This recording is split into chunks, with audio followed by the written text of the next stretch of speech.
ऑटिझमची लक्षणे काय? तर अशी मुले अर्थपूर्ण बोलत नाही. जे बोलत असेल तर ते त्या पर्टिक्युलर सिच्युएशनविषयी बोलत नाही. कुठेतरी काही गाणं त्यांनी ऐकलेलं असतं ते बोलत असतात. दुसरी गोष्ट, जर बोललं तर त्याच्यामध्ये काही जे इमोशन्स असेल किंवा एक दुसऱ्यांशी बोलण्याचं जे टू अँड फ्रो पॅटर्न्स असतो तसा नसतो.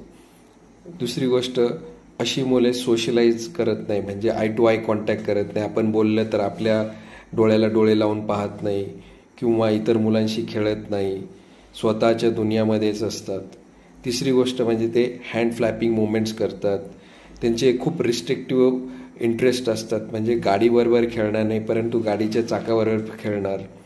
त्यांना काही सेन्सरी इश्यूज असतात, काही सेन्सेशनला ते हायपर सेन्सिटिव्ह असतात, कशांना ते हायपोसेन्सिटिव्ह असतात. उदाहरणार्थ काही कपडे त्यांना आवडत